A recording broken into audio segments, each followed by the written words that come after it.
Agatha Raisin and the poisoned Petunia at Potted Gardener's plot. Humiliation blooms into murder when a village gardening rivalry turns deadly, and Agatha Raisin finds poison lurking beneath the petunias.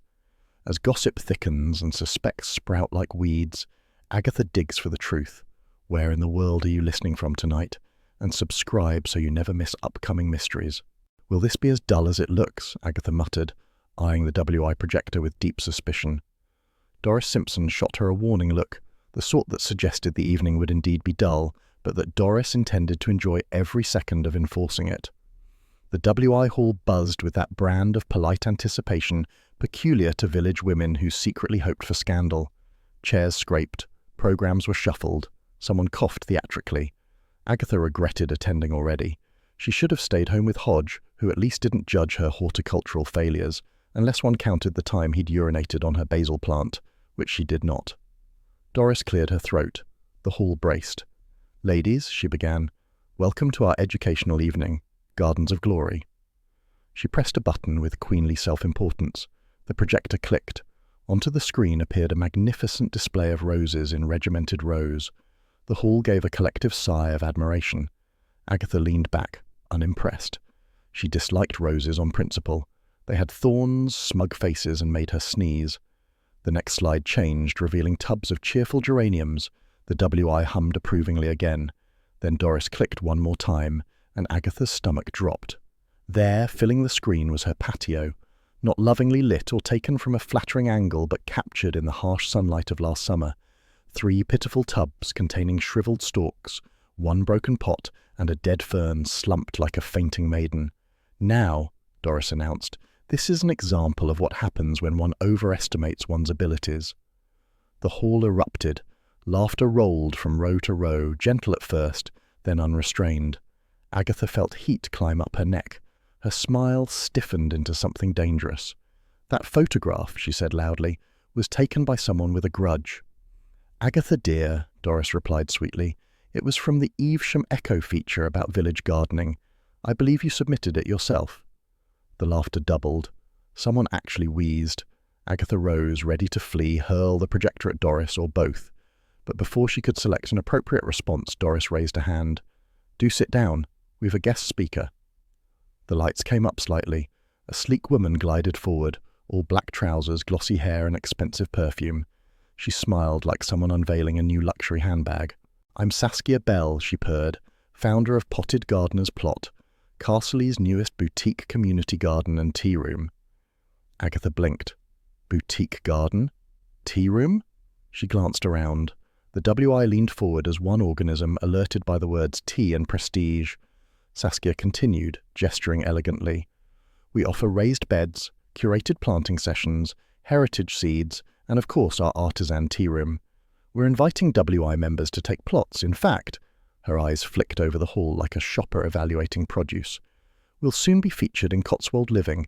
It would be wonderful to highlight some of Castley's unique personalities." Agatha stiffened. Was that a glance at her? It certainly felt like one, the sort reserved for decorative curiosities. "Unique personalities," Doris repeated brightly. "How lovely." Then Penny Dymock stood. Penny never merely stood. She rose like a headmistress addressing unruly pupils.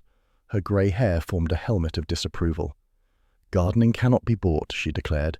"It requires patience, discipline, and understanding. Not," her eyes flicked at Agatha, "impulse purchasing." The hall tittered.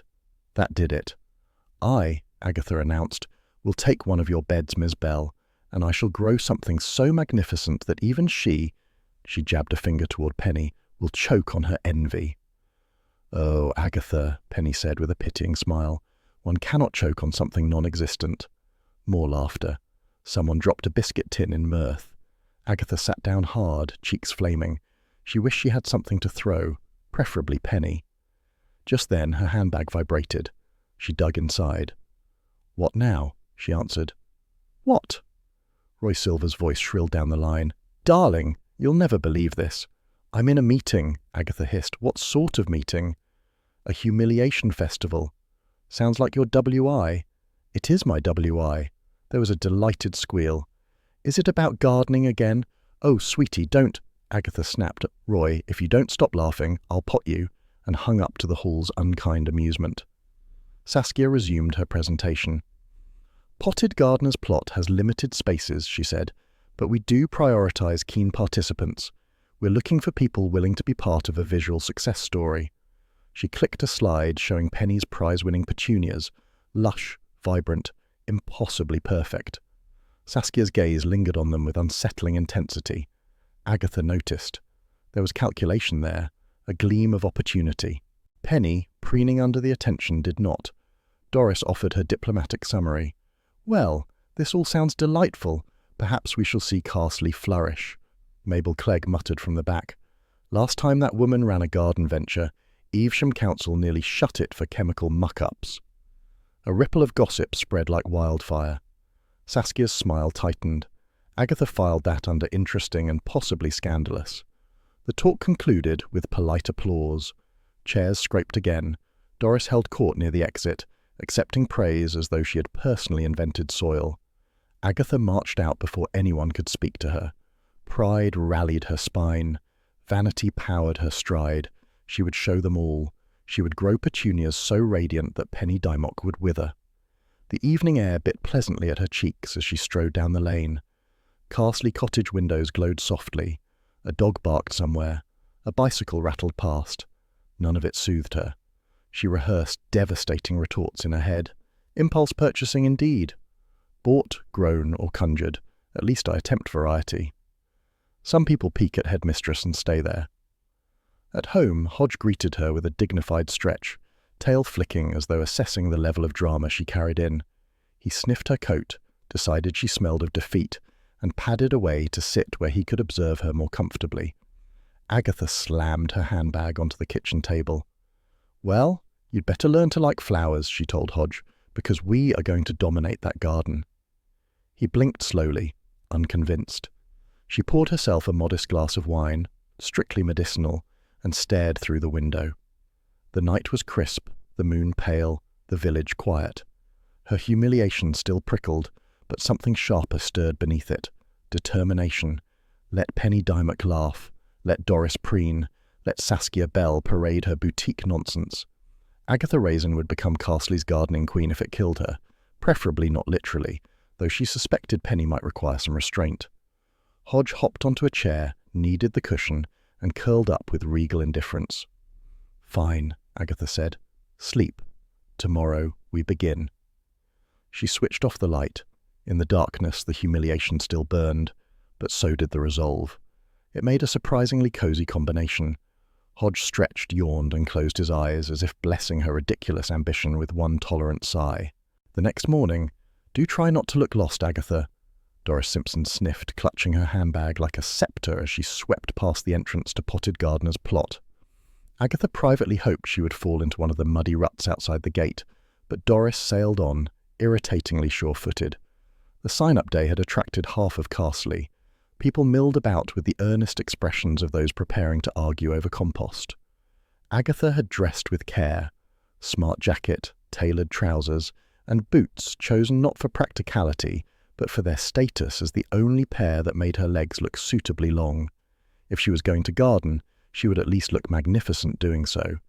It looked exactly as it had last night, curated, smug, and built for photographs rather than dirt.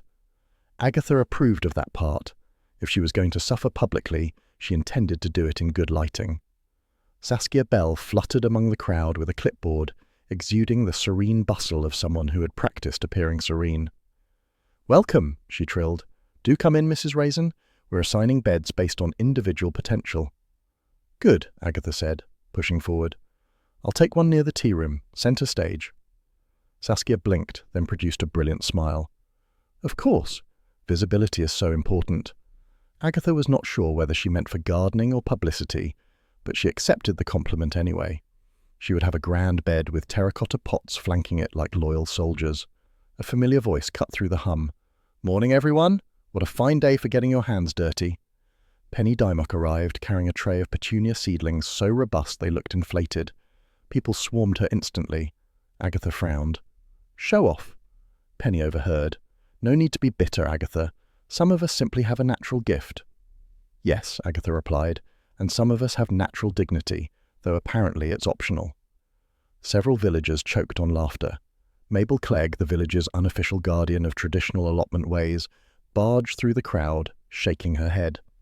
"This is what's ruining proper gardening, all this boutique nonsense, fairy lights and fancy names, stealing decent soil, that's what it is." She glared pointedly at Saskia. Saskia clasped her hands. "We promote community involvement, Ms. Clegg." "You promote silliness," Mabel shot back. "Look at those pots, painted. Who paints pots?" Agatha considered saying people with taste, but thought better of it. A cheerful man in a branded jacket bounded into view, dragging a suitcase of products. "Trevor Beach at your service. Everything you need for perfect plants. Pellets, feed, weed killers, you name it. Modern solutions for modern gardens." Before Agatha could pretend familiarity, another voice sliced the air. "Poison," Gavin Trent declared, striding across the path. He had the earnest expression of a man who composted his own opinions. "You push poison, Trevor. This place is meant to be organic." Trevor laughed. "Oh, lighten up. A few slug pellets never killed anyone." "That is exactly what is wrong with you," Gavin snapped, cheeks darkening. "Chemicals ruin ecosystems." Trevor shrugged, unfazed. "Chemicals save plants. Take your pick." People whispered eagerly. The first public row of the morning had arrived early. Agatha watched with interest. Nothing made a village thrive like someone else's argument. Saskia intervened with fluttery panic. "Gentlemen, please. We mustn't frighten newcomers." "Too late," muttered Mabel. Trevor turned back to Agatha. "Now then, Mrs. Raisin, what's your gardening aim?" He produced a catalogue the size of a novella. Agatha lifted her chin. "Petunias. Big ones. Showy." "Splendid choice. You'll want slug pellets, nutrient feed, foliage spray, and this new miracle mix." He pushed bottles and boxes toward her. Agatha nodded as though she understood every word. She didn't, but she refused to look ignorant twice in 1 week. "I'll take the lot," Trevor beamed. "Excellent. You're my favourite kind of gardener. Decisive." Gavin muttered. "Dangerous is the word." The villagers, ever hungry for a narrative, began whispering about Gavin's extremism. "Wouldn't put it past him to sabotage a bed," someone murmured behind Agatha. She filed that away. Motives always sprouted early and castly. Saskia drifted over again, gaze sliding to Penny's seedlings with a proprietary gleam. "Your petunias are lovely, Penny. They'll make a beautiful centerpiece." Penny glowed. "My petunias always do." Saskia's smile strengthened, as though the idea of Penny's plants headlining a magazine spread had already taken root. Another mental note for Agatha. Saskia cared deeply about image. A voice drawled from behind her. "Well, this looks delightfully chaotic." Agatha turned. Charles Fraith approached, hands in pockets, wearing his usual expression of mild amusement. His convertible was parked diagonally, as if even his car felt charming. "What are you doing here?" Agatha asked. "Curiosity, and the chance of spectacle." He gave her a nod. "I hear you're becoming a gardening queen." "Mock me and die." "Perish the thought." He surveyed the beds. "Perhaps I'll sponsor a little competition, the Castley Cup for best display." Saskia nearly levitated. "Oh, Sir Charles, that would be wonderful. Such prestige." Agatha scowled. Charles always ruined things by making other people pleased, but the effect on the crowd was immediate. Whispers spread. Real competition had arrived. Agatha felt her spine straighten. If there was a trophy, Penny Dymock wouldn't get her smug hands on it without a fight. Trevor reappeared with another bottle. "Forgot this. It'll keep your foliage glossy." Agatha accepted it, though she already had no idea what half her purchases did. Trevor seemed to know everyone's chosen beds, their plant plans, and their chemical needs. He had a disturbingly good memory, she thought, a clue she would not appreciate until later. Saskia, meanwhile, guided Agatha to her designated bed. It was indeed central, facing the tea room, perfect for admiration or public failure. "These pots will frame it beautifully," Saskia said. "You have an eye for presentation." Agatha preened slightly. "Of course I do." Penny passed by, sniffing at the bare soil. "Shame it's empty." "Shame your personality is," Agatha snapped. Charles coughed to disguise laughter. The morning drifted into early afternoon, villagers claiming plots, arguing about manure, and sampling the tea room's questionable scones. Agatha purchased a pot of tea but spent most of the time studying other beds. Penny's seedlings had already drawn admirers. Saskia's attention lingered on them with increasing enthusiasm. Another clue, Agatha thought, though she didn't know of what yet. Eventually the crowd thinned. Agatha stood before her new plot with the air of a general surveying a battlefield. "It's going to be glorious," she said. "It will be something," Charles replied, still amused. She ignored him. She had made a dramatic announcement, endured Penny's condescension, and survived Gavin and Trevor's absurd argument. She would not fail now. Later, at home, Agatha spread her seed packets across the kitchen table. Hodge leapt up immediately, batting one with a casual swipe. "Don't start," Agatha warned, gathering them. "These are the tools of victory." Hodge sat, tail flicking with the contempt of a creature who knew petunias would never rival roast chicken. Agatha looked over her purchases, bottles, boxes, packets, feeling both triumphant and slightly alarmed. She had no idea what half of it meant, but appearances mattered, and tomorrow she would begin making her central plot the envy of Carsley. Hodge stretched, yawned, and nudged a packet off the table with a neat paw. It fluttered to the floor like a warning. Agatha sighed. Fine, be a critic. She gathered everything with renewed determination. The path ahead was muddy, competitive, and full of lurking egos, but so was life, and she'd survived that. Hodge curled into a loaf, blinking serenely as if predicting trouble and enjoying it already. "Hodge, if you touch that bag again, I swear I'll compost you," Agatha barked, snatching a toppled packet off the kitchen floor. The cat, entirely unrepentant, pawed at a trail of spilled compost as though testing its suitability for a nap. Agatha glared. It was far too early for nonsense, especially feline nonsense. "I've got important work to do," she muttered, hauling several petunia trays toward the door. "These beauties cost a small fortune, so try, just try, not to sabotage me." Hodge blinked, then swept another pawful of soil across the tiles. "That's it," she snapped. "Out. I have gardening to accomplish, and you are not helping." Her temper simmered as she dragged the plants to the car. The morning had already conspired against her. Hodge had scattered compost everywhere. She'd stubbed her toe on the cupboard, and the answering machine had played a smug message from Roy, teasing her gardening ambitions. She was determined that nothing else would go wrong. Back at Potted Gardener's plot, the same faces hovered over the same beds, wearing the same earnest expressions. Agatha stepped through the gate with purposeful dignity, hugging her petunias like a fragile crown. By the time she reached her central plot, her mood had only slightly improved. The air held a faint chill, but sunshine brightened the tea-room windows and glinted off terracotta pots she'd purchased at extortionate cost. Perfect conditions for impressing the village. She knelt with measured grace, careful of her trousers, and arranged the petunias in a triumphant semicircle. The blooms were lush, their colours bold, and she felt a thrill of pride. No one would know she hadn't grown them from seed. In fact, she resolved absolutely no one would be allowed to know. Trevor Beach appeared as if summoned by retail opportunity. "Lovely choice, Mrs. Raisin. Premium stock, that is.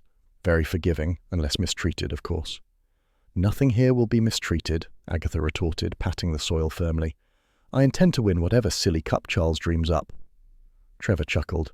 "Confidence, that's half the battle." He pointed with his boot. "You've got good soil, too. Should take well."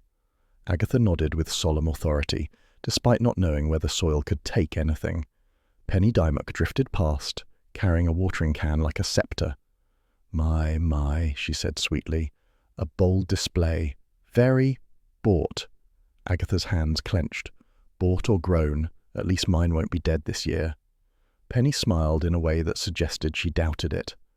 By noon, Agatha needed tea and validation in equal measure. The tea room offered neither. The tea was weak, the cake suspiciously dry, and the other gardeners were too busy fussing over their own beds to compliment hers. Still, she persevered, sipping her lukewarm brew on the sunlit terrace. When she returned to her plot, she stopped dead. Her petunias drooped like despairing opera singers. Leaves curled inward, flowers sagged, and the once vibrant colours had become patchy and sickly. One plant had collapsed entirely, slumped on the soil like a fainting duchess. Agatha gasped. "No, absolutely not. You were perfect 20 minutes ago." Penny reappeared at the exact worst moment, gliding toward her with the relish of someone ready to supervise disaster. "Oh dear," she cooed. "That didn't last long." "They were fine," Agatha snapped. "You saw them." Penny inspected the bed as if grading homework. "Some people," she said, voice dripping with helpful malice, "shouldn't use chemicals they don't understand." Agatha choked. "I didn't," but Penny had already moved on, announcing condolences to anyone within earshot. Saskia hurried over, clipboard clutched to her chest. "Mrs. Raisin, what's happened? These looked marvellous earlier." "They were sabotaged," Agatha hissed. "Someone's jealous." Saskia peered helplessly. "Oh dear, this could give visitors the wrong impression." "Of my competence?" Agatha demanded. "Of the garden," Saskia corrected quickly. Gavin Trent approached, hands in pockets, face serious. He crouched near the soil, sniffing gently. "There's a chemical smell," he murmured. "Something sharp, and look." He pinched a few granules between finger and thumb. "Blue crystals. That's not compost." Trevor, who had lingered nearby, raised his hands defensively. "Don't look at me. My pellets don't do that if used correctly." Agatha rounded on him. "Meaning what?" Trevor coughed. User error is common. Not implying anything, of course." Agatha's fury ignited. "Are you calling me incompetent?" "No, certainly not. Just, well, chemicals can confuse people." Saskia fluttered anxiously. "We can't have chemicals killing plants before our magazine feature." Gavin shot Trevor a glare. "You've been handing out samples like sweets. Who knows what's in them?" Trevor bristled. "Natural ingredients, mostly. Anyway, hardly my fault if someone meddled." Agatha's humiliation deepened when Doris Simpson strolled by, basket in hand. She paused, surveying the carnage. "Oh dear," Doris sighed. "One can't buy a green thumb any more than one can buy taste." Agatha growled. If murder had been legal, she would have committed it joyfully. Villagers gathered, drawn by the scent of public misfortune. Whispers drifted. "Saw Mabel skulking round this morning," someone said. "She hates the whole place." Another muttered, "Didn't Penny once sabotage chrysanthemums at a county show?" The gossip swirled eagerly. Agatha straightened, face blazing. "Someone has poisoned my petunias," she announced, loud enough for her voice to ricochet off every raised bed. "And I will find out who." A few gardeners froze mid-plant. Penny paused dramatically. Gavin nodded approvingly as if sabotage confirmed his worldview. Trevor swallowed hard. Saskia looked faintly horrified. "Mrs. Raisin, please, let's not frighten everyone." "I'm not frightening anyone," Agatha said. "I'm stating facts." Mabel Clegg marched over, scowl ready. "What's all this fuss? Plants die. Happens every day." "Mine don't die in 20 minutes, Agatha snapped. Mabel sniffed. "Maybe they should." Agatha added Mabel to her mental suspect list. Charles appeared at her side, hands in pockets, expression maddeningly serene. "Good heavens," he said. "Your plot looks like a battlefield." "Someone sabotaged me," Agatha insisted. Charles squatted beside the nearest ruined plant. "It's wilted, yes, but could be anything. Shock, overwatering, poor soil." "Not poor soil," Gavin cut in. "Look at the crystals." Charles looked. "Ah." Agatha folded her arms triumphantly. "See?" Charles stood. "Well, my dear, you've certainly created excitement. Half the village is watching." The crowd, indeed, seemed riveted. Nothing animated Castley like Agatha's misfortune. Penny sauntered past again, voice honeyed. "I do hope you recover, Agatha. Gardening requires resilience." "Get out of my sight," Agatha snarled. Bill Wong, appearing late and looking mildly panicked, tried to restore order. "Everyone calm down. It's just a few plants." "To you, maybe," Agatha shot back. "This is public humiliation."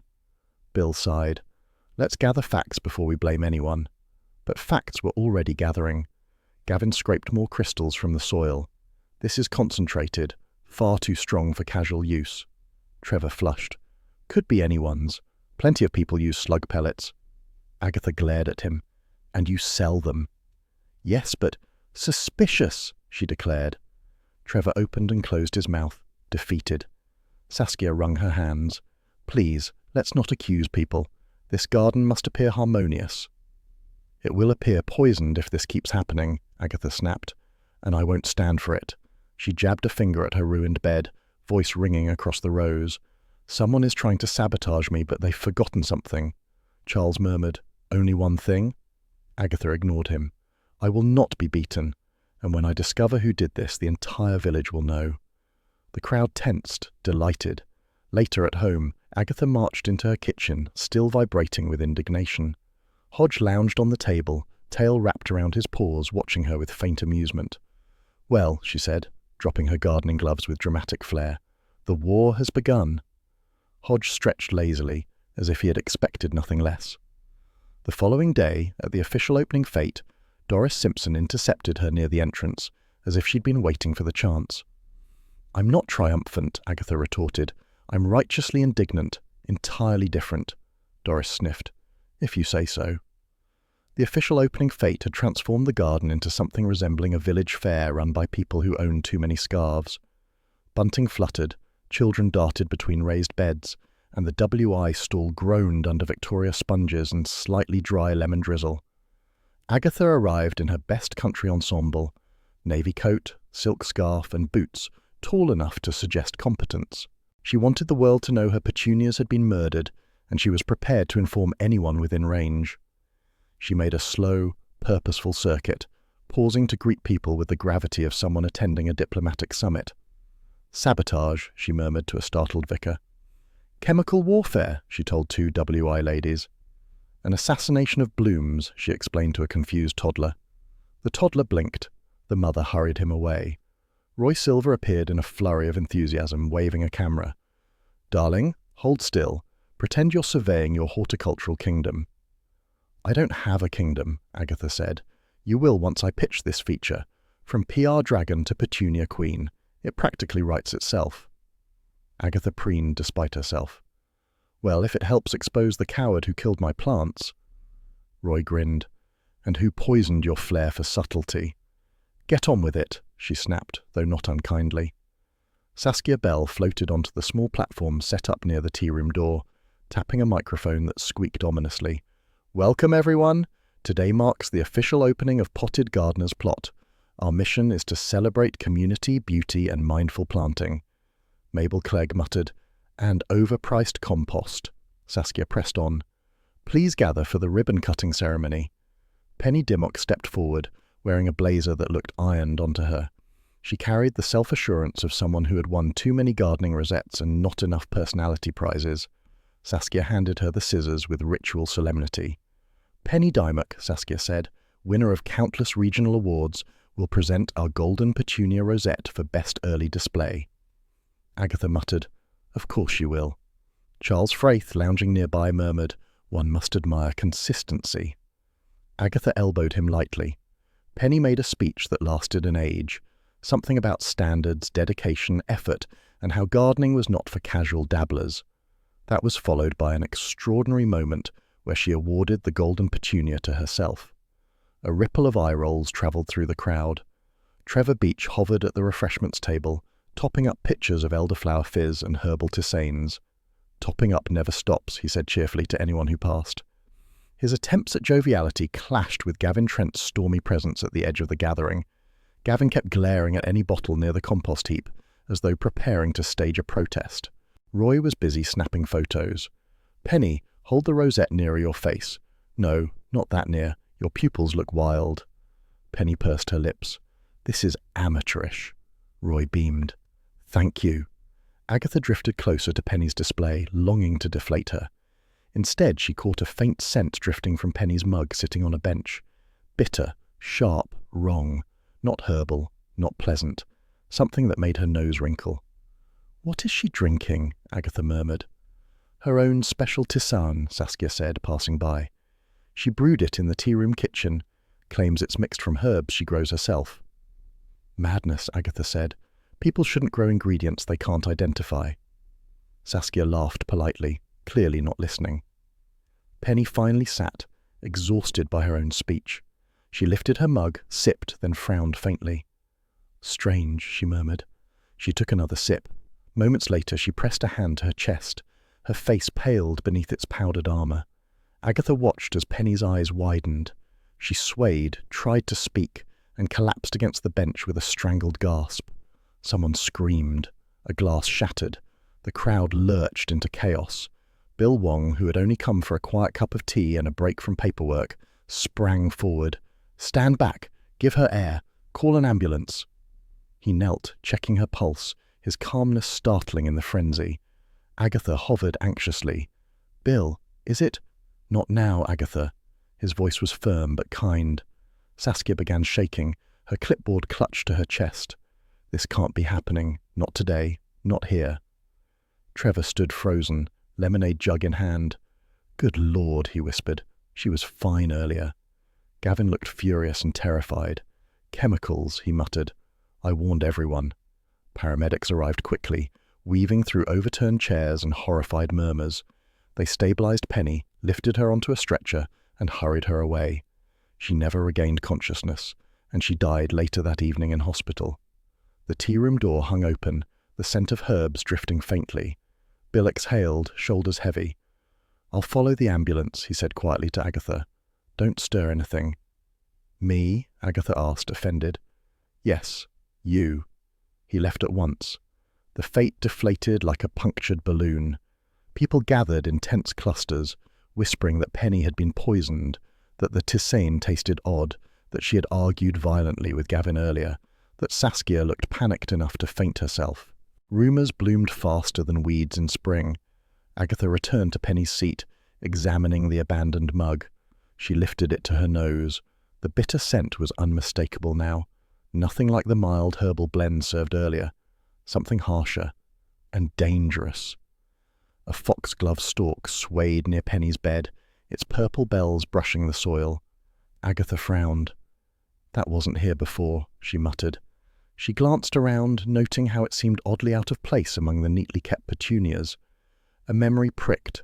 Foxglove meant digitalis, and digitalis meant danger. She was no botanist, but she had lived long enough to recognize trouble when planted directly beside it. Charles joined her. "Penny collapsed?" "Yes," Agatha said, "and she nearly died in my earshot. I imagine the village will be intolerable for days." "Charles," she hissed, "this is serious." "Of course, but you must admit, your gardening drama escalated quickly." She narrowed her eyes. "Your timing is atrocious." A WI member hurried past, whispering, "Someone said the weed killer bottle's missing from the shed." Another replied, "Well, Gavin practically shouted murder at Penny earlier." "I heard Saskia's business is in trouble," added a third. Agatha absorbed each rumour with the greed of someone starving for clarity. Trevor claimed innocence too readily. Gavin looked angry enough to torch the entire garden. Saskia seemed desperate to hide any flaw from potential magazine photographers. And now, a bottle of concentrated weed killer was missing. She marched to the communal shed. The door hung open, the shelves tidily arranged except for a glaring gap where a large bottle should have sat. She crouched, scanning the floor. Nothing spilled, nothing obviously disturbed, but the absence itself was loud. Trevor wandered over, wringing his hands. "Horrible business, Mrs. Raisin." "You were at the refreshments table the entire time?" "Of course, topping up drinks, making sure everyone stayed hydrated." Agatha eyed him. "You know what everyone uses, what everyone buys, even which beds they have." Trevor shifted. "That's my job, really." "Convenient," she said. He flushed. "I had nothing to do with this. I swear it." Gavin approached, voice trembling with anger. "Penny was poisoning the soil. I told her she'd regret it." "That's hardly a defense," Agatha snapped. He exhaled sharply, rubbing his temples. "I didn't hurt her." "Someone did," Agatha said. By late afternoon, the fate limped on without enthusiasm. The bunting sagged, the music faltered. People left early, subdued and glancing nervously at the tea-room door as though expecting another collapse. Agatha remained, standing among the raised beds. The fading light softened the garden's edges, but it sharpened the knot in her chest. This wasn't a simple heart attack. Penny had been poisoned. Agatha knew it as surely as she knew Doris would find a way to blame her. She turned slowly, surveying the plots, the tea-room, the shed, the trampled lawn. A story was unfolding, and she could almost hear her own dramatic narration building. Agatha Raisin and the poisoned Petunia. It had a certain ring, a tragic touch, and scandal enough for an entire series of WI meetings. She squared her shoulders. Someone here had committed murder, and if the police didn't uncover who, she certainly would. At home later, Hodge sat by the kettle, flicking his tail with pointed disinterest. Agatha sighed, filling it. "Well, darling, things have taken a turn." Hodge blinked, then stretched, unimpressed but companionable. Agatha poured herself tea, the kitchen settling into quiet. The evening's chaos faded, replaced by a smouldering determination. Someone had turned a village fete into a crime scene, and she, Agatha Raisin, would not rest until the truth was unearthed. Hodge poured a stray leaf from her coat, as though tidying her for battle. The next day, Penny Dymock always had a dramatic streak, Agatha declared, sweeping into the Red Lion as though delivering a royal bulletin. Even her collapse was theatrical. Mabel Clegg replied from the bar, "People don't fake dying, Agatha." "You haven't met some of my clients," Agatha snapped, marching to her usual table. It was barely midday, and already the pub hummed with more gossip than lunch trade. Villagers clustered in tight groups, whispering fervently.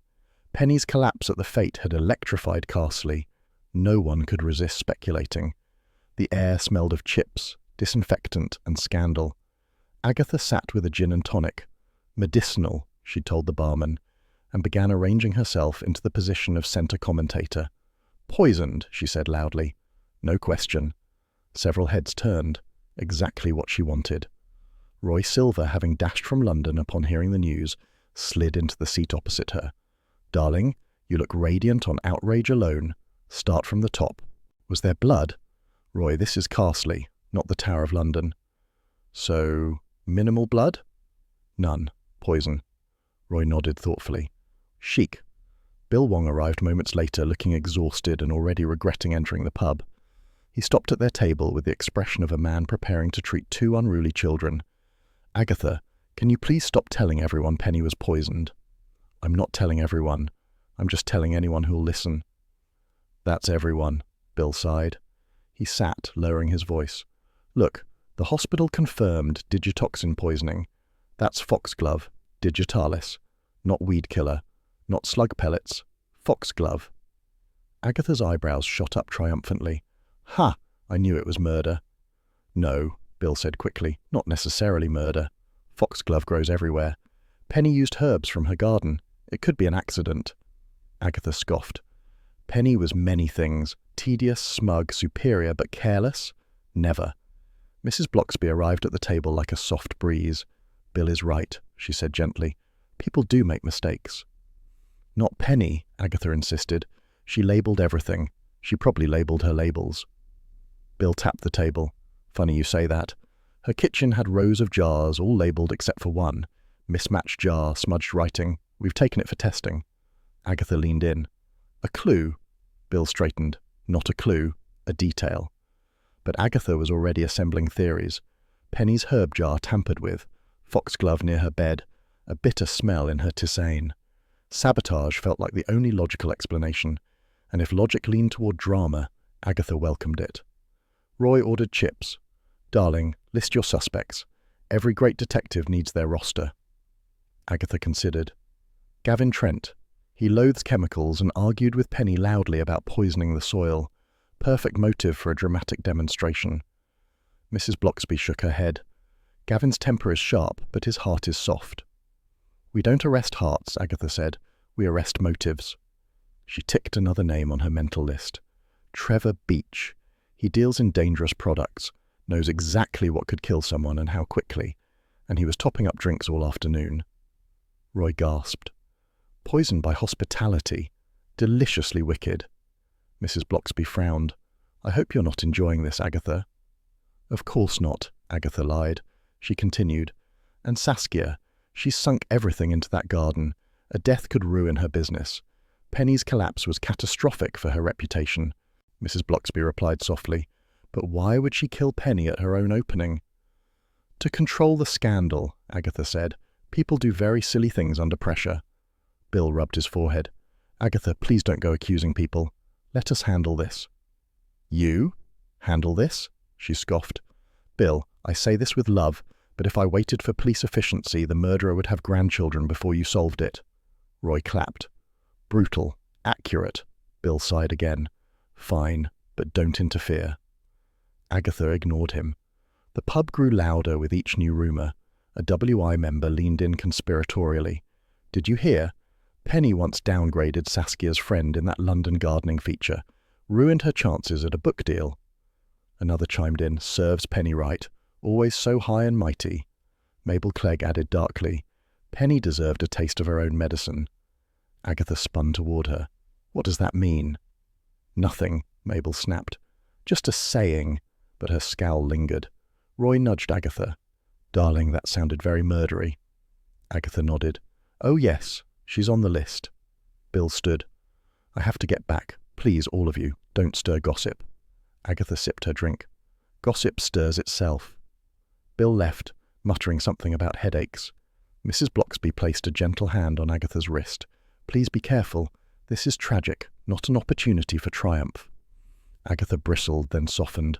"I know, but someone poisoned her, right under our noses." The vicar's wife gave a small, sad smile.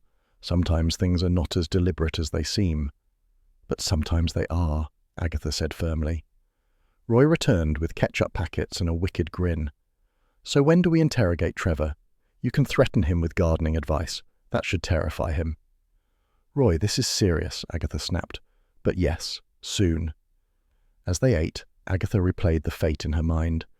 Penny's smug speech, her self-awarded rosette, the mug on the bench, the bitter smell, Trevor hovering by drinks, Gavin glowering at chemicals, Saskia frantically trying to keep everything perfect, the missing weed-killer bottle, and that foxglove stalk swaying beside Penny's bed. Foxglove, digitalis, deliberate. Agatha set down her glass with renewed purpose. Walking home, Agatha sorted her suspects like laundry, irritating, suspicious, dangerous, or simply stupid. Many villagers fit into several categories. The afternoon sun filtered through hedgerows, but she hardly noticed. She was thinking like a detective again, and it thrilled her. She replayed Bill's key detail, the mismatched jar in Penny's kitchen. That jar meant someone tampered with her herbs or swapped them. Penny was meticulous. If a jar was out of place, someone else had placed it. Another memory struck her sharply. Trevor in the tea-room kitchen earlier, chatting to volunteers and fiddling with mugs. She had assumed he was refilling jugs, but now she wondered, had he slipped into the kitchen to drop something in Penny's mix, or remove something? "Too convenient," she muttered. Roy buzzed beside her like a wasp in designer sunglasses. "Darling, if Trevor did it, do we call the police or blackmail him into gardening lessons?" "This is murder, Roy." "Yes, but you can still be strategic." Agatha stopped walking. "Bill won't let me help properly. He keeps treating me like an interfering busybody." Roy raised an eyebrow. "Your point?" "I'm not an interfering busybody. I'm an asset." "A glamorous one," Roy added. "Exactly." She resumed walking with new energy. "If Bill won't use me officially, I'll solve the case myself, before him. Then I'll present him with the murderer like a cat dropping a mouse at someone's feet." Roy laughed so loudly a passing cyclist nearly fell off. "Oh, that image is going to stay with me." "Good," Agatha said, "because it's my plan." When she reached her cottage, she swung open the door dramatically, as though expecting applause. Hodge lay on the armchair, curled like a disinterested cushion. He blinked one eye, then the other. "Well," she announced, "I am now officially ahead of the police." Hodge stretched slowly, unimpressed. Agatha poured tea, safer than gin in her current state, and sat beside him. "Penny's poisoning is tangled with the Petunia sabotage. Same type of malice. Someone wants chaos." Hodge shifted just enough to signal that chaos was inevitable whenever Agatha was involved. She stroked his fur absently. "I'll find who did it.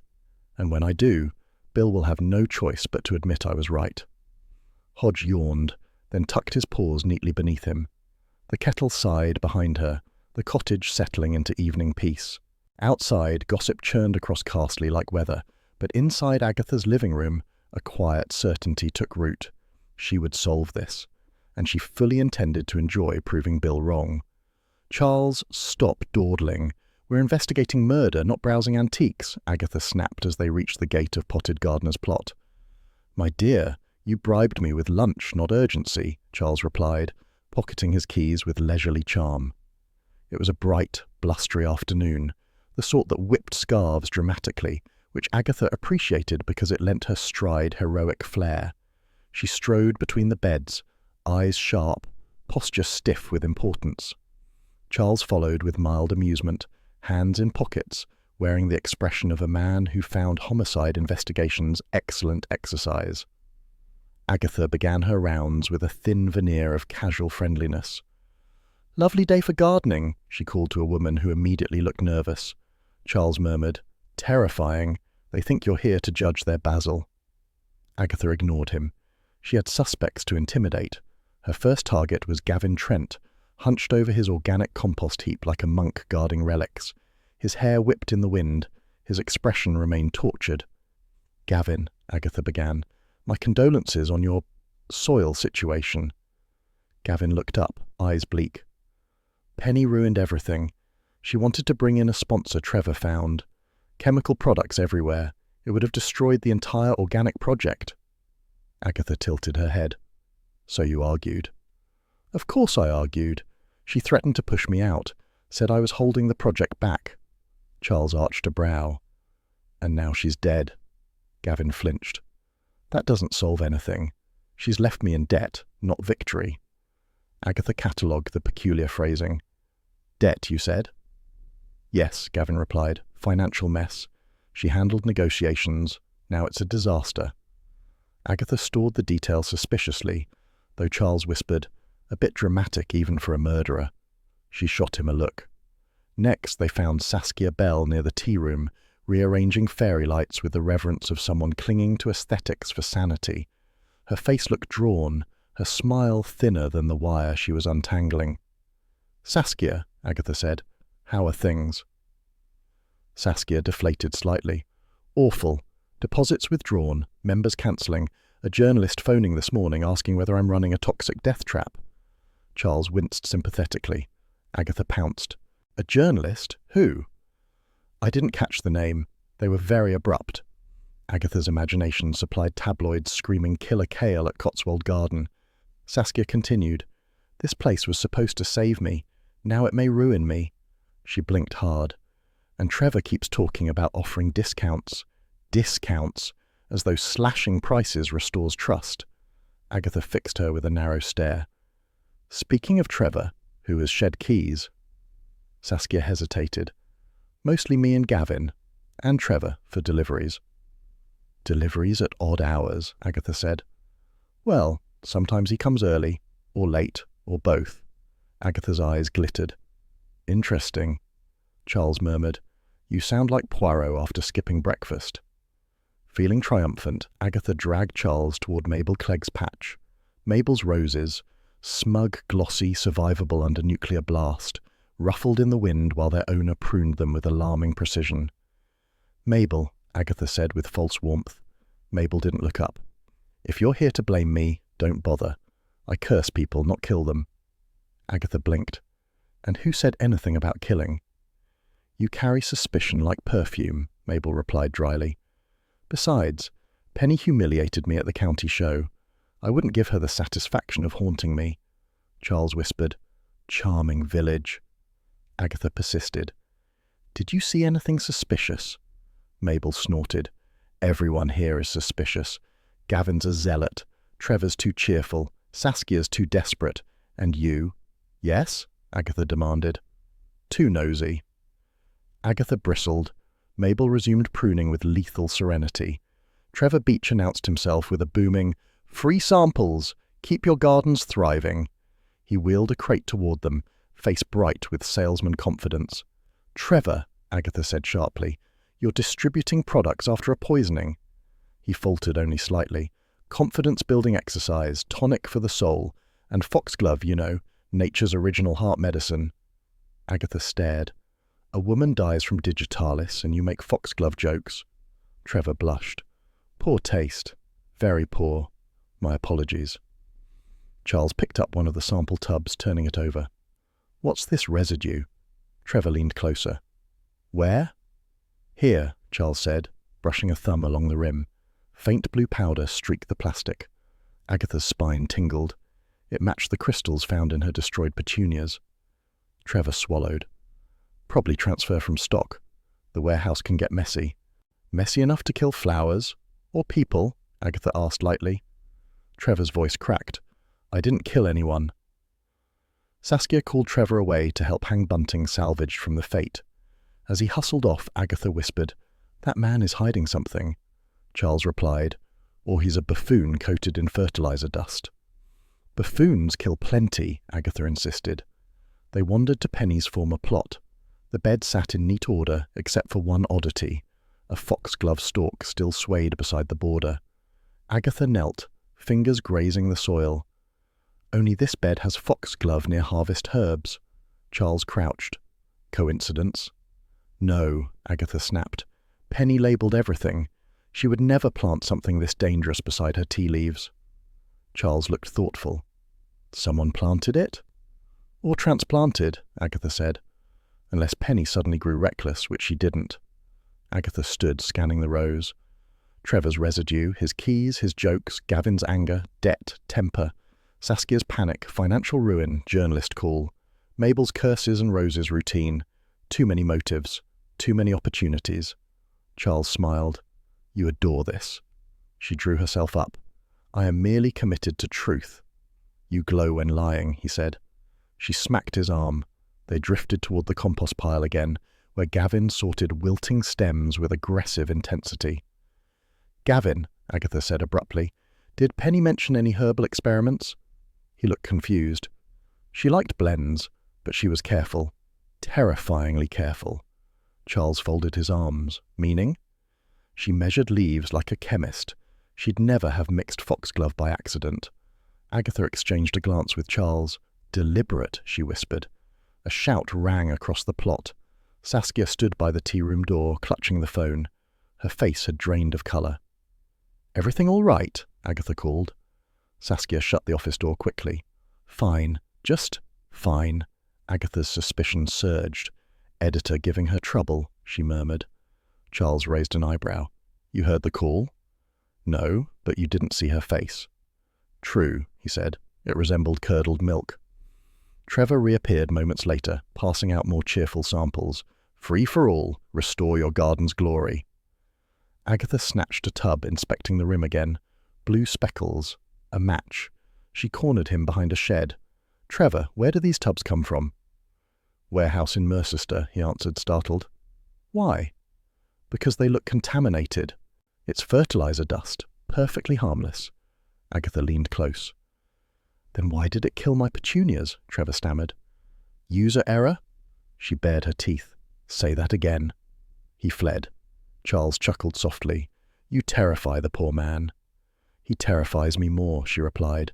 "Buffoons with chemicals are lethal." They walked the length of the garden again. The wind tugged Agatha's scarf, making her look rather victorious, which she enjoyed. She questioned 2 more gardeners. One saw Gavin near the herb beds late at night. Another heard Saskia crying behind the shed after Penny's collapse. Neither lead clarified anything. Both expanded Agatha's drama delightfully. After nearly 2 hours, even Agatha paused to collect her thoughts. "Right," she said. "Trevor is suspicious.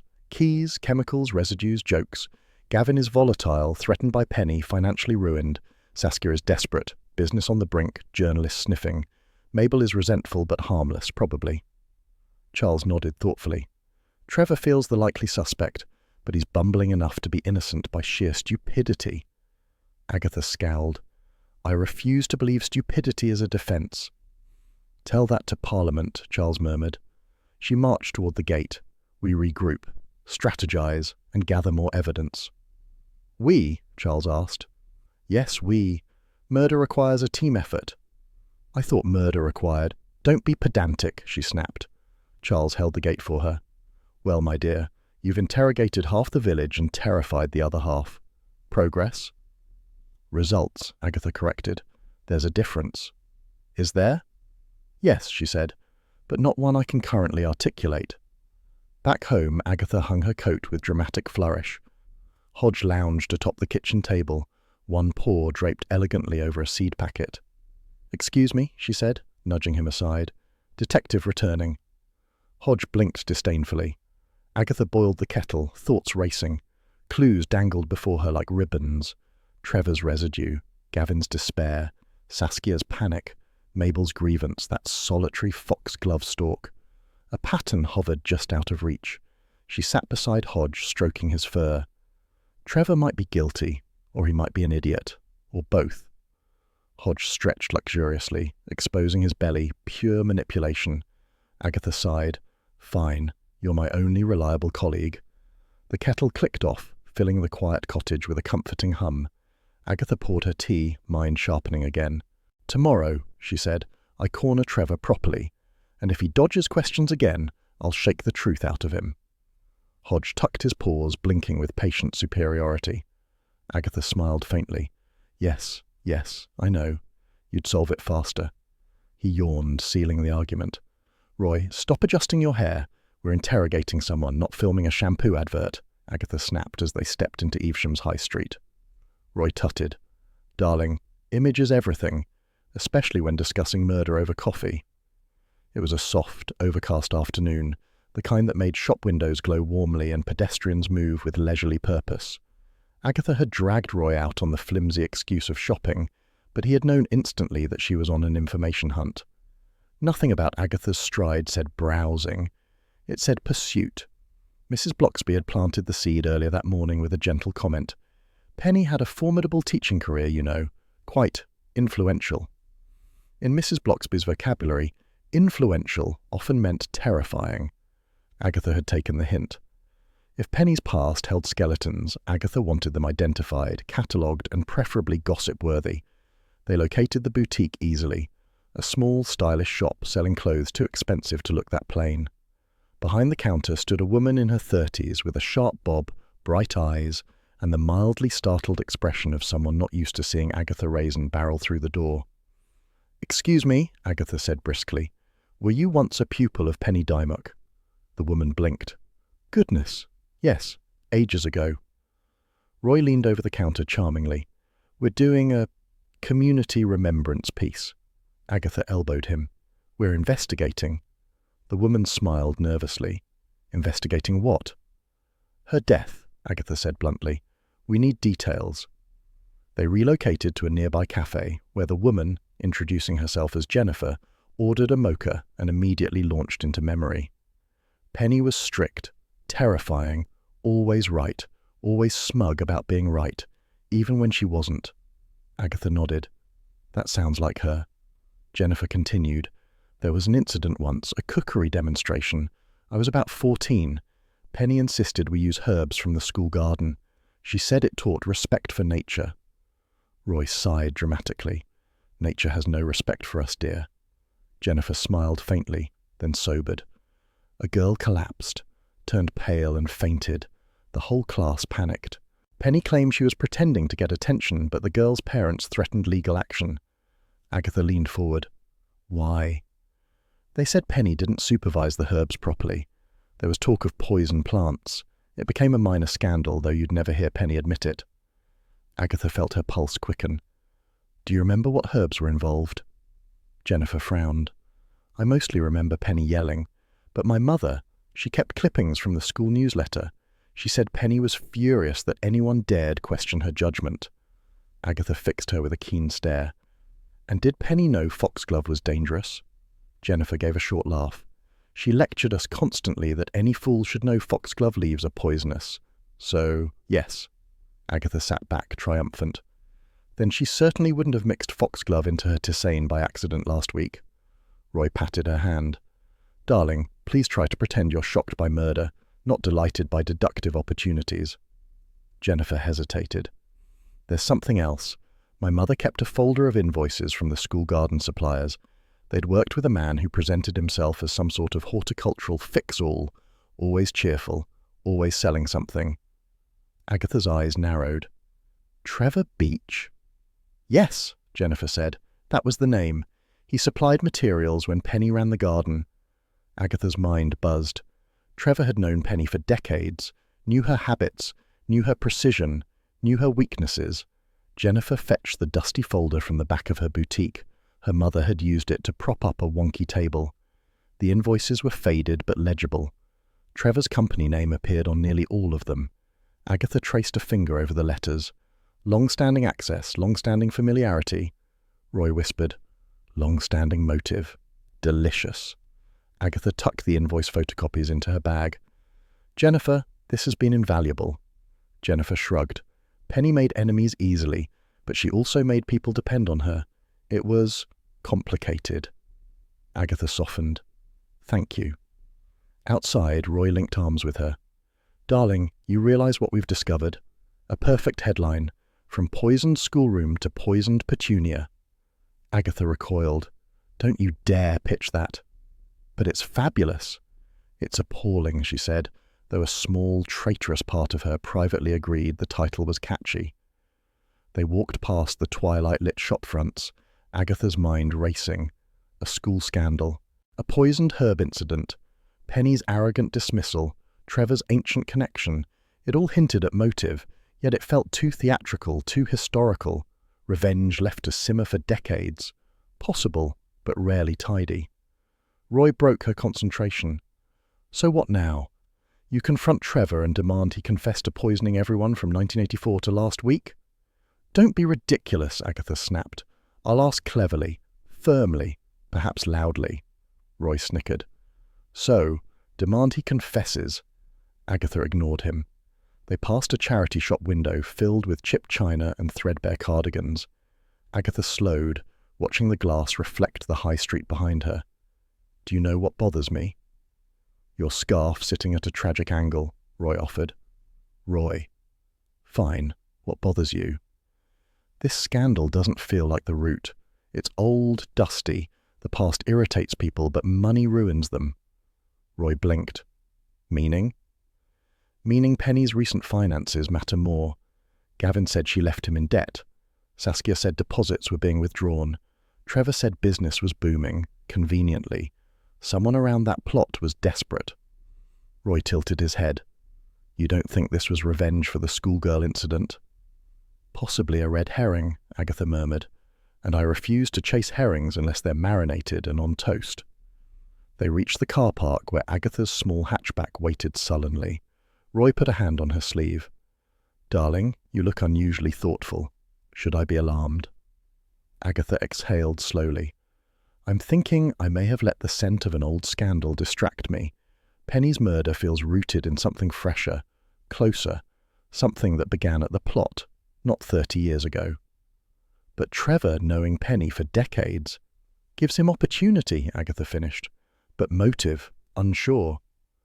Roy leaned against the passenger door. Could Penny have threatened him recently? Possibly, Agatha admitted. Trevor's business relies on reputation. If Penny caught him cutting corners or mixing dangerous stock, Roy gasped theatrically. Imagine, the fertilizer fraudster. Agatha rolled her eyes. Please don't start naming the suspects. They got in the car. Agatha drove with uncharacteristic steadiness, her mind churning through each detail. Penny's precision in labelling herbs, her certainty about foxglove danger, the mismatched jar in her kitchen, Trevor's residue-covered tubs, Saskia's fraying nerves, Gavin's despairing finances, Mabel's scowls. Everyone has a motive, Agatha muttered. Roy added, except you, darling, unless she insulted your gardening again. She did, frequently, Roy grinned. Then you join the list. Shut up. When they returned to Carsley, the village had entered its quiet evening phase, windows glowing buttery gold, a dog barking half-heartedly at nothing, someone burning toast 2 doors down. Agatha found the calm oddly sinister, as though the murderer might be trimming hedges right now, humming contentedly. Inside her cottage, Hodge lifted his head from the sofa cushion as though mildly displeased she'd returned. Agatha dropped her bag and stroked him. You wouldn't believe the day I've had. Hodge blinked once, twice, then resumed ignoring her. Agatha boiled water, the kettle humming companionably. She replayed Jennifer's words. Any fool ought to know foxglove is dangerous. Penny had said that. Penny was aware. Penny was cautious. Penny did not make herb mistakes. The jar in Penny's kitchen haunted her. It felt planted, not misplaced. Roy drifted into the kitchen behind her, running a hand along the counter. Darling, your brain is whirring louder than the kettle. I'm missing something, Agatha muttered. Something obvious. Roy smirked. Like what herb a murderer uses. Like why Penny was killed now, Agatha said. Not in her schoolroom years, not over the scandal, but now, right at the plot. Roy sat on a stool. Maybe it's about pride. People kill for smaller things. Agatha shook her head slowly. No, something financial, something immediate, something tied to the plot's future. She stared out the window, watching dusk fold over the village. The answer wasn't in the schoolroom. It wasn't in dusty invoices. It was in fresh soil, fresh lies, fresh desperation. Trevor is involved somehow, she said quietly, but he may not be the one who finished her. Roy tilted his head. Meaning? Meaning the motive might be buried beside Penny's precious petunias. Hodge leapt down, stretching luxuriously, tail flicking. Agatha sighed. Yes, I'll get there.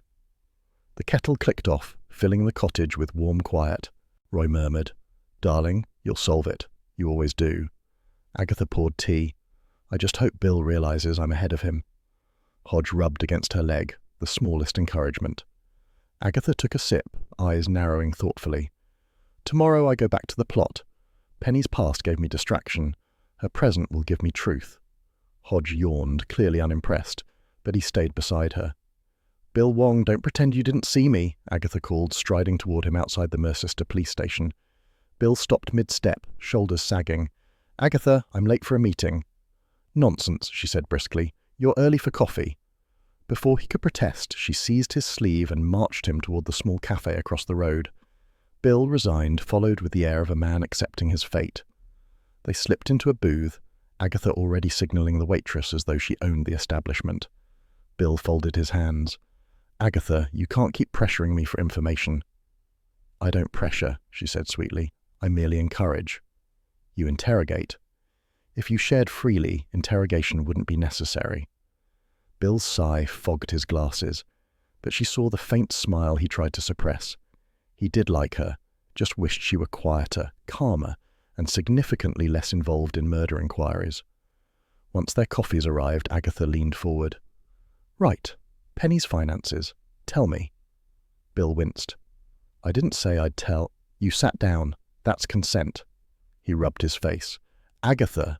Then, deciding resistance was pointless, he lowered his voice. Fine. Penny's bank statements show regular payments from Trevor Beach's firm, labeled consultancy. Agatha blinked. Consultancy? Penny? She was advising Trevor on his garden care workshops. That's what the paperwork claims. But the amounts were high, suspiciously high. Blackmail, Agatha breathed. All legitimate advice, Bill countered, though her recent emails suggest otherwise. Agatha nearly spilled her drink. Emails? She drafted several messages to trading standards, mentioned concerns about invoice irregularities, product mislabeling, potential fraud. Agatha slapped the table. Trevor had motive. Strong motive. Or she misinterpreted something, Bill said, ever cautious. Bill, please. Penny misinterpreted nothing. She was a walking rulebook. Bill continued. We haven't finished going through everything yet. But yes, Trevor's financial dealings with her look messy. Agatha's eyes gleamed. Motive, opportunity, access, long history. Agatha, Bill warned, do not confront him. Of course not, she lied smoothly. They parted outside the cafe with Bill muttering that he'd regret this for days. Agatha marched toward the car, triumphant. Trevor Beach, cheery fool extraordinaire, was sitting on a pile of secrets. Back in Carsley, she collected Charles, who had been enjoying a late breakfast and was nowhere near ready for a morning of sleuthing. I don't see why I have to come, he complained as she practically shoved him into her hatchback. You're my assistant. I never agreed to that. Well, you agreed to lunch, which is the same thing. At the plot, the bright cold morning had given way to a crisp stillness, enough to make the raised beds look suspiciously well behaved. Saskia was fussing near the shed, rearranging a stack of empty pots with the frantic energy of someone determined not to think about death on her premises. Agatha approached. Morning, Saskia. Tidying? Saskia jumped. Oh, Mrs. Raisin, yes. Trying to restore order. The police were here again. Find anything? Saskia swallowed. They mentioned the missing weed killer bottle. The concentrated one. Yes, I swear it was here before the fete. Charles peered into the shed. It's very clean in here. I tidied, Saskia said quickly. The place looked awful when she... Tidying destroys evidence, Agatha said pointedly. Saskia looked stricken. I didn't mean... I just panicked. Agatha stepped inside the shed. Shelves gleamed from a recent scrub, but one rectangle of bare wood marked a conspicuously empty space. Someone took that bottle, she murmured. Not spilled, not lost. Taken. Gavin emerged from behind the tea room, wiping compost off his hands. Saskia leaves keys everywhere, he muttered. Anyone could have taken it. Saskia reddened. I do not. You do, Gavin snapped. You left them on a cake stand last week. That was one time. Trevor, appearing with unfortunate timing, strolled up carrying a box of new sample tubs. Good news, he chirped. Fresh stock. Free for all. Boost morale. Agatha glared. Trevor, where do you keep your keys? Always on the hook by the tea room door, he said cheerfully. Well, most of the time. That hook was empty yesterday. Trevor blinked. Was it? Must have slipped my mind. Busy week. Agatha exchanged a glance with Charles. Everyone was pointing fingers. Everyone had access. Everyone had motive. Delicious chaos. They moved toward the tea room's back corridor next. A faint, irregular streak marked the lower wall, diluted but unmistakably blue. Agatha touched it, then sniffed her finger. Chemical. Same colour as the crystals that killed my petunias. Charles leaned in. Splashed recently? Judging by streaking, yes. Saskia hurried over. Please ignore that. I scrubbed after the fate. Someone knocked over a tub. I didn't see who. I just cleaned. Agatha narrowed her eyes.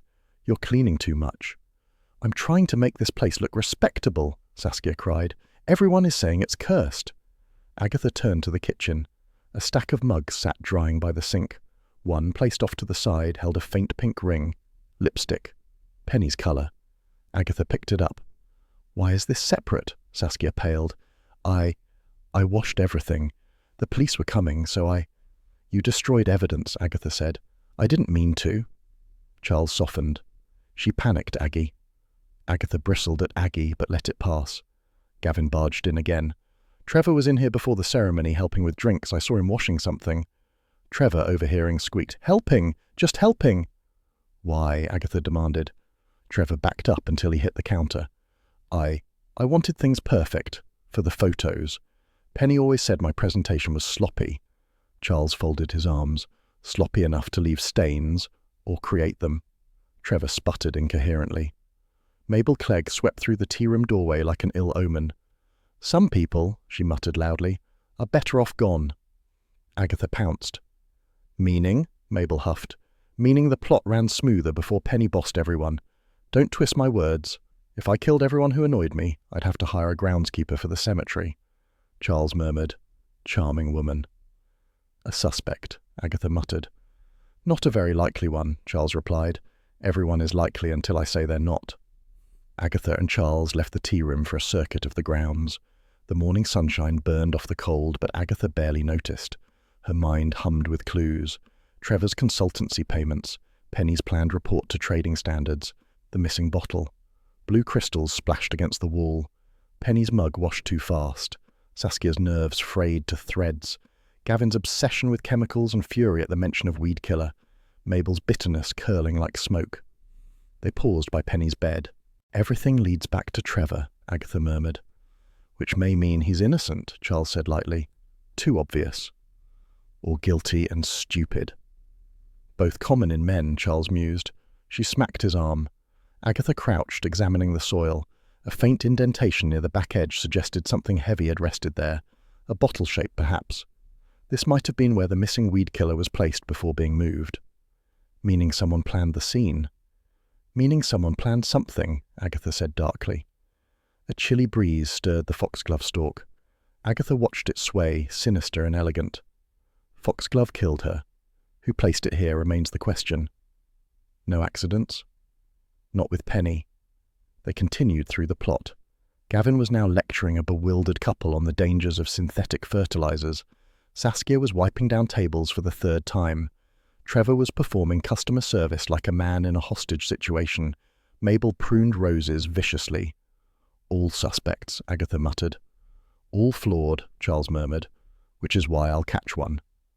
Agatha pulled the tea-room door shut behind them and walked Charles to her car. Trevor is frightened, she said as they reached the lane. He's always frightened, Charles said. It's his natural state, like a squirrel wearing aftershave. No, Agatha said slowly. This is different.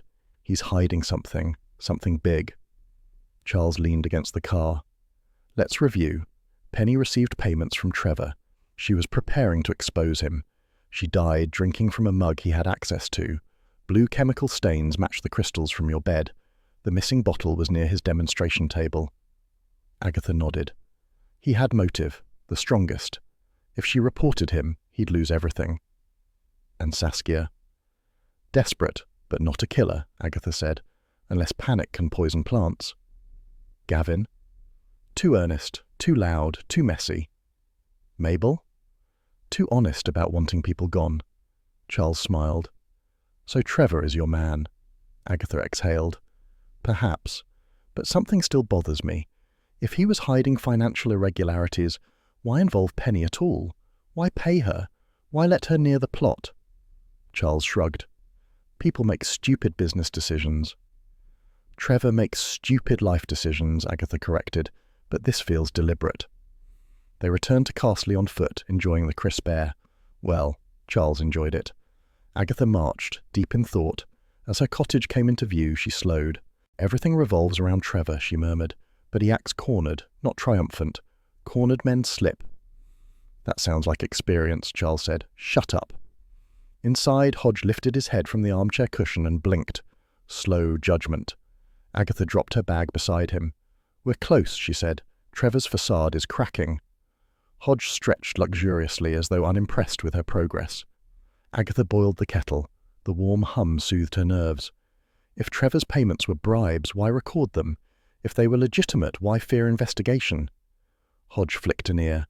Agatha smiled faintly. Exactly. It doesn't add up. Steam curled from the kettle. The cottage settled into familiar quiet. Agatha whispered, Tomorrow, I squeeze Trevor until he squeaks. Hodge yawned, signalling approval, or boredom. Either way, Agatha felt renewed determination. Trevor's cheeriness hid something very dark, and she intended to dig until it surfaced. Bill Wong, if you don't stop looking weary, people will assume I'm bullying you, Agatha snapped, marching beside him toward the raised beds at the plot. The morning felt sharply defined, like newly washed glass, but she refused to let him open with weather. This was her investigation. Bill sighed.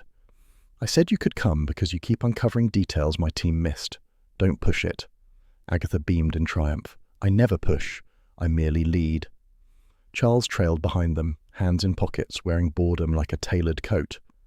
This is going to be marvelous, he murmured. Agatha interrogating vegetables again. Shut up, Charles, Bill cleared his throat. Trading standards confirm the rumors. Trevor's firm has been watering down or mislabeling products for years. Penny knew. He paid her consultancy fees to keep quiet. Lately she threatened to report him. Finally grew a conscience, Charles said. Finally got tired of him, Agatha corrected. She always enjoyed leverage.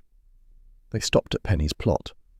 It looked deceptively tidy, the kind of neatness only the dead leave behind. Agatha crouched, eyeing the foxglove plants clustered behind the petunias. These are wrong, Bill frowned. Wrong how? They're stunted, recently planted.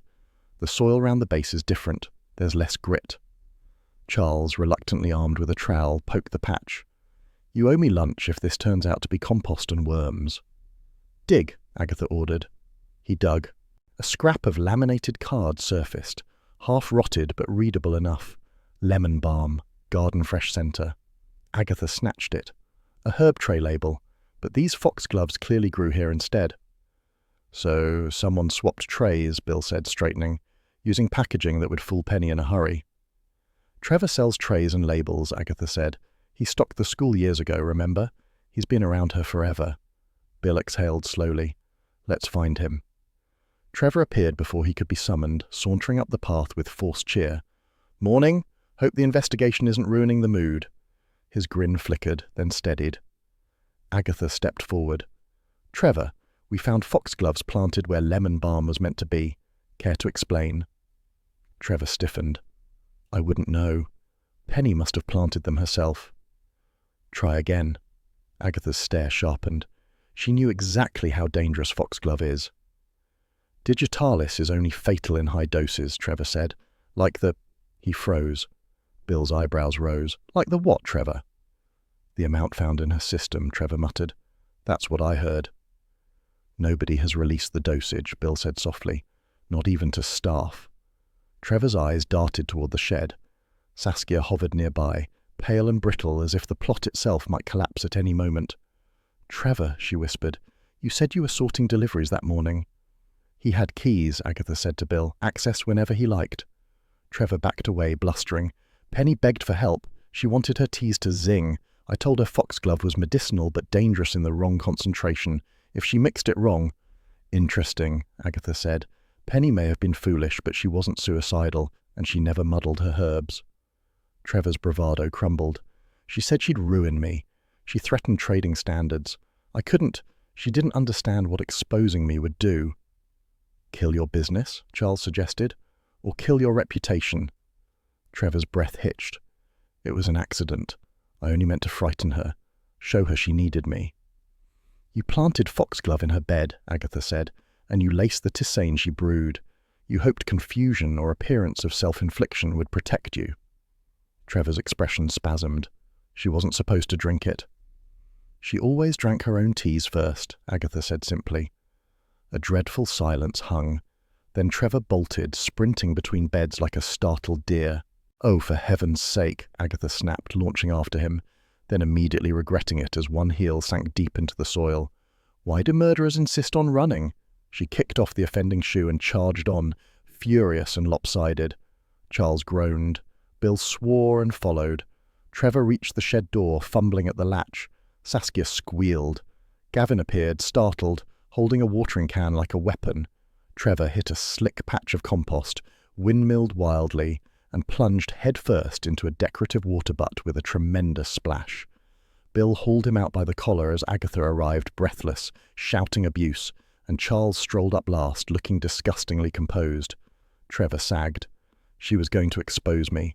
I only swapped the seedlings. I thought she'd notice and confront me privately. Then I saw her brewing that tea. I panicked. I topped up the herb tray with leaves from the foxgloves. Just a few. She'd smell it, realize, shout at me, drop the threat. But she didn't smell it, Bill said. Digitoxin is bitter only after infusion. Trevor nodded, crying now. I didn't want her dead. I wanted her scared. I didn't think... Agatha huffed. Men rarely do. Bill signaled for backup from his radio. The early morning plot, bright and sharp, now felt strangely hollow. Saskia sat heavily on a bench. My business is finished. It isn't, Agatha said, surprisingly gentle. You didn't kill anyone. He merely used your keys and your trust. Gavin muttered, almost kindly. You'll rebuild. People like plants more than they like gossip. Bill guided Trevor toward the path as officers arrived. Agatha stepped aside, chest heaving from her heroic, if undignified, tackle. Bill, she said, I expect credit for this in your report. He smiled faintly. You'll get exactly as much credit as procedure allows. So none, Charles said. Bill gave a helpless shrug. Agatha looked around the plot. The beds, the herbs, the faint smell of soil, everything ordinary again, except that Penny was gone and Trevor's prints lay everywhere now. Bill dropped by briefly to take her statement, then returned after dark to finish the formalities, leaving her alone with Hodge and a kettle that sounded far too calm for murder. Back in her cottage, Agatha tossed her ruined shoes aside and sank into her chair. Hodge leapt into her lap, purring smugly, as though he alone had solved the case. The kettle gave a soft sigh in the kitchen. Agatha stroked the cat. Well, Hodge, at least someone appreciates my brilliance. Hodge stretched, blinked, and pawed at her sleeve, unimpressed. Agatha snorted. Fine. I'll take that as applause. And with the warm, ordinary sound of a kettle settling and a cat purring contentedly, Agatha Raisin allowed herself, just for a moment, to feel the quiet satisfaction of having dug up the truth.